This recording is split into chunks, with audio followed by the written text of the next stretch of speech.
চাঁদাবাজি, সন্ত্রাস, গুম খুন।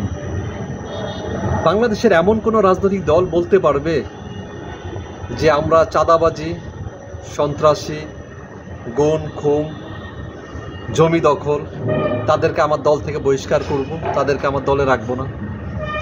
সেটা হোক বিএনপি, হোক জামাত, এনসিপি, কেউ কি সরাসরি এই কথাটা বলতে পারবে? সবাই নাকি জনগণের কল্যাণে কাজ করতেছে, সবাইকে নাকি জনগণ চায়।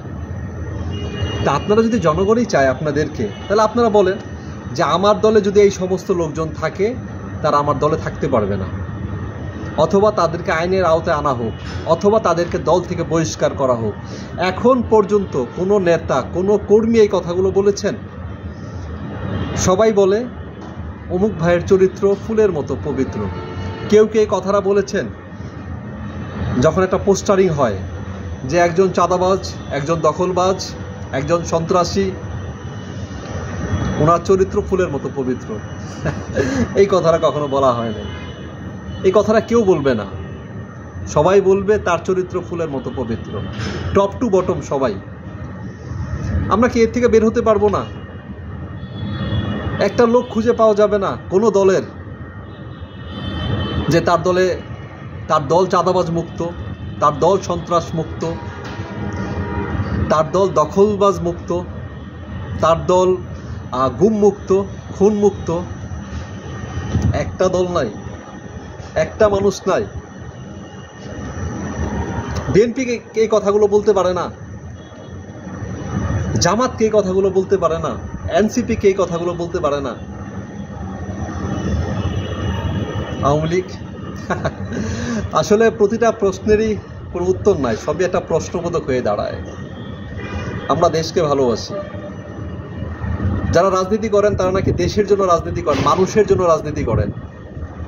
যারা খুনের রাজনীতি করেন, যারা চাঁদাবাজের রাজনীতি করেন, যারা গুমের রাজনীতি করেন, যারা দখলবাজের রাজনীতি করেন, তারা মানুষের জন্য রাজনীতি করেন। বিষয়টা হাস্যকর। আসেন না, যারা চাঁদাবাজি করে তাদের চিহ্নিত করি। সামনে তো ইলেকশন, সামনে তো নাকি নির্বাচন হবে। আদৌ কি নির্বাচন হবে? আচ্ছা, যদি নির্বাচন হয়, আমরা অন্তত এই জিনিসগুলোকে বয়কট করি। যাদের নামের পাশে এই জিনিসগুলো আছে তাদেরকে আমরা বয়কট করি, তাদেরকে ধিক্কার দেই। তাদের ছবিগুলো, তাদের কর্মকাণ্ডগুলো, যারা ইলেকশনে দাঁড়াবেন তাদের কর্মকাণ্ডগুলো নিয়ে পোস্টারিং করি, তাদেরকে নিয়ে হাইলাইটস করি, দলগুলো তাদের নিয়ে কথা বলুক। আজকে কেন বিএনপি, জামাত, এনসিপি একে অপরের রোষানলে পড়তেছে? কেউ কারোর কাছে সেফ না।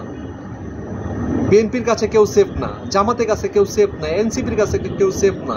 কেন এই বিষয়গুলো আজকে আসবে? আমরা তো সাধারণ মানুষ, আমরা তো চাইবো দেশটা ভালো থাকুক, দেশটা সুন্দর থাকুক, আমি সেফ থাকি, আমি নিরাপদে থাকতে পারি, নিরাপদে চলতে পারি। কোন দলটার কাছে এই বাংলাদেশ নিরাপদ? কোন দলটার কাছে এই দেশ নিরাপদ? কোন দলটার কাছে সাধারণ মানুষ নিরাপদ?